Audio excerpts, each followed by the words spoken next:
storms. And I want to start off and give you a situation. I want you to think about it.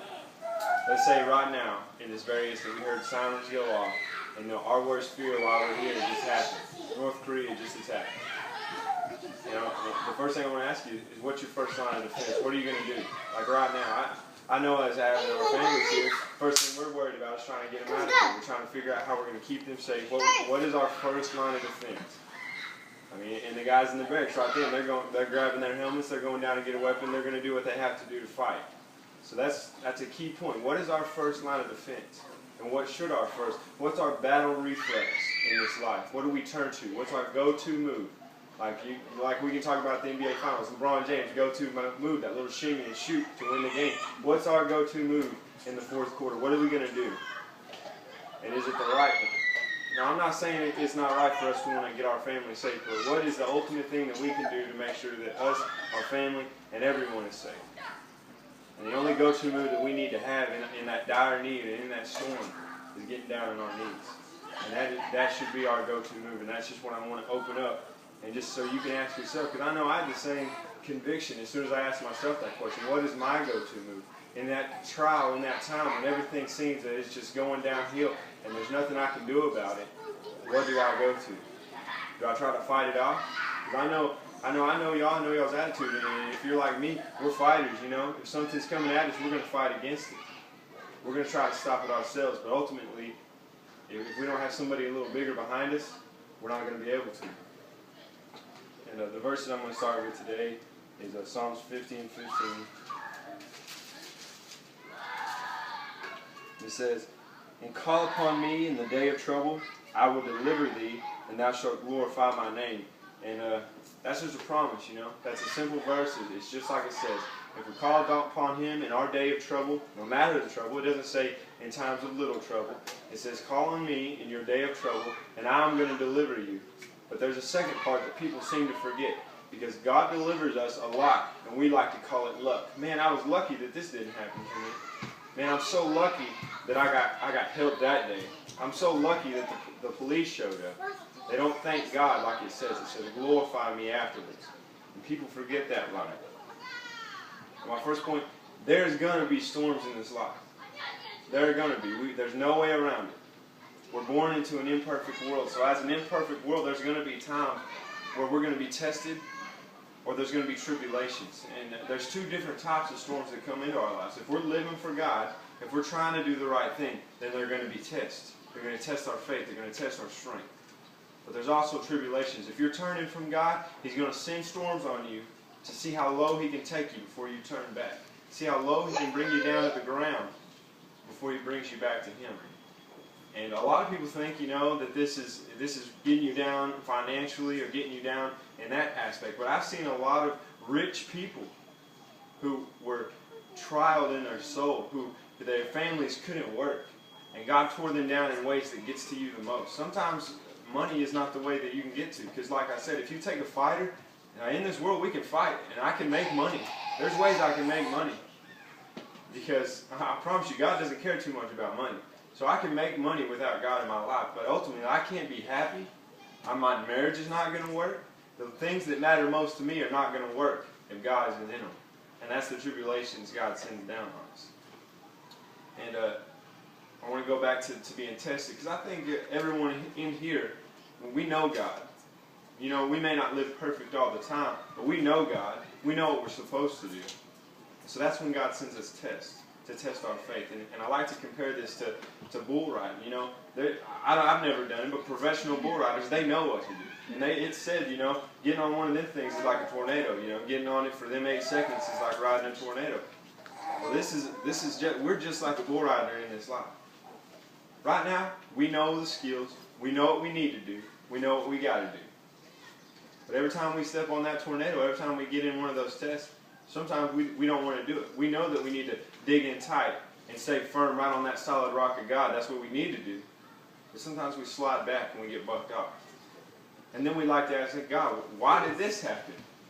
Well, why am I going through this trouble? Why am I so convicted? Why do I have this temptation in my life? You know that that's what I'm weak with, so why are you sending it to me? We like to ask God, why? When He just says, well, why didn't you do what you were supposed to do? So the first point is there's going to be tests. We got to accept that. We got to accept that, everything is not always going to be happy. Everything is not always going to be good. The Bible says you will be persecuted for my name's sake. Jesus told that to his disciples. And if you're a Christian, then you're a disciple of Christ. You're supposed to be spreading his name, his word. So we're going to be persecuted. There's going to be times where it's not always easy.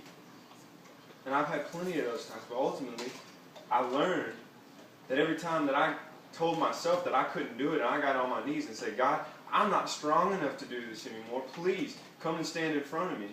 Don't stand behind me anymore. Stand in front of me. Take this for me. And I got through it. That's the only way that I could get through those toughest tests. And the question I'm asking you is, which direction do you go? Some people try to avoid the test. Because you can. You see a test, and you try to avoid it. Are you that person? Are you that person when you see something's going to be hard, and you want to go the other direction?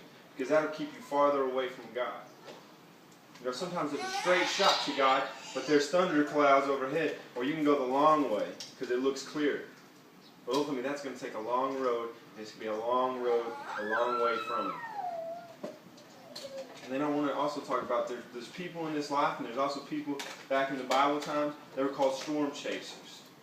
And they went into the storm.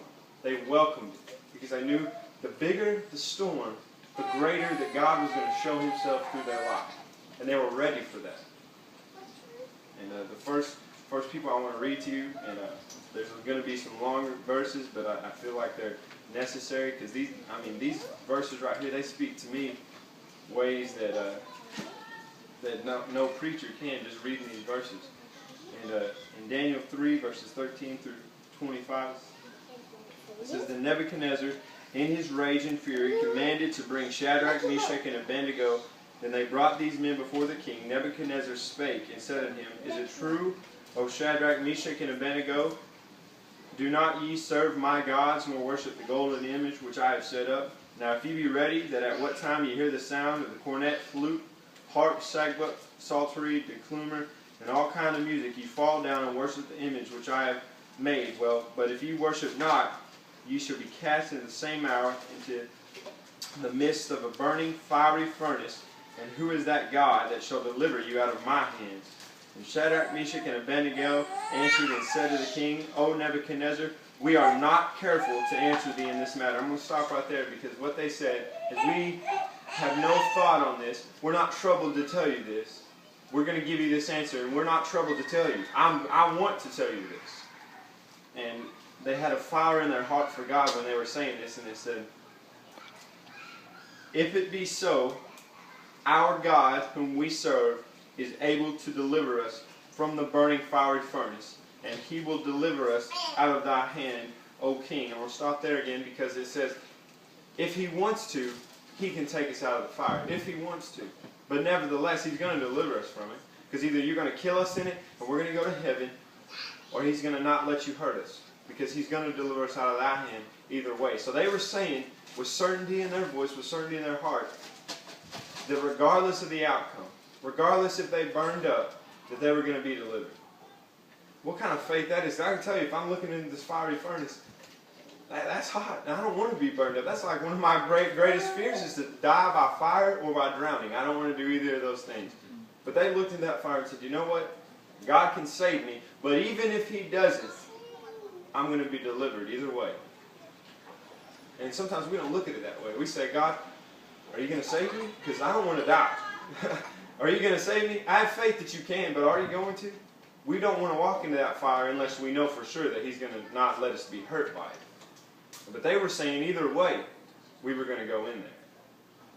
And they said, But if not, be it known unto thee, O king, that we will not serve thy gods, nor worship the golden image which thou hast set up. Then was Nebuchadnezzar full of fury, and the form of his visage was changed against Shadrach, Meshach, and Abednego. Therefore he spake and commanded that they should heat the furnace 7 times more than it was wont to be heated. And he commanded the most mighty men that there were in the army to bind Shadrach, Meshach, and Abednego, and to cast them into the burning fiery furnace. And these men were bound in their coats, their hosen, and their hats, and their garments, and were cast into the midst of the burning fiery furnace.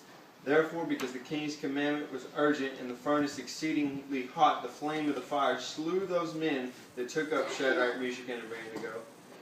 And these 3 men, Shadrach, Meshach, and Abednego, fell down, bound in the midst of the burning fiery furnace. Then Nebuchadnezzar the king was astonished, and rose up in haste, and spake, and said unto his counselors, Did not we cast 3 men bound in the midst of the fire?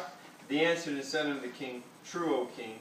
He answered and said, Lo, I see 4 men loose, walking in the midst of the fire, and they have no hurt, and the form of the 4th is like the Son of God.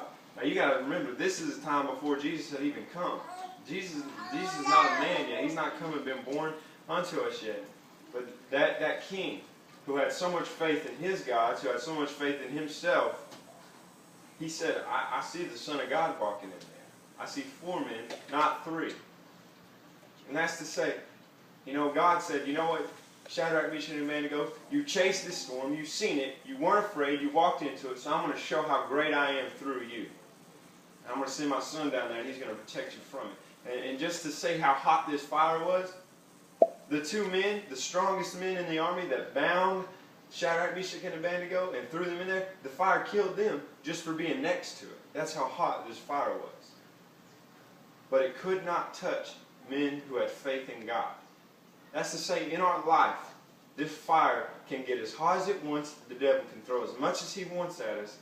But if we are men and women of God, it can't touch us if God doesn't want us to. It can't hurt us. We can walk freely in it if God doesn't want us to. But there's a key verse in here. This is the Son of God is with them. It didn't touch them because Jesus is with them. Is Jesus with you? Is he in here? Because that's the only way the fire can't touch you.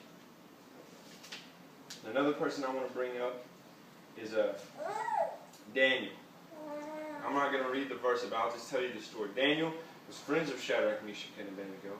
And after Nebuchadnezzar, after this happened, he never turned to God, so God punished him.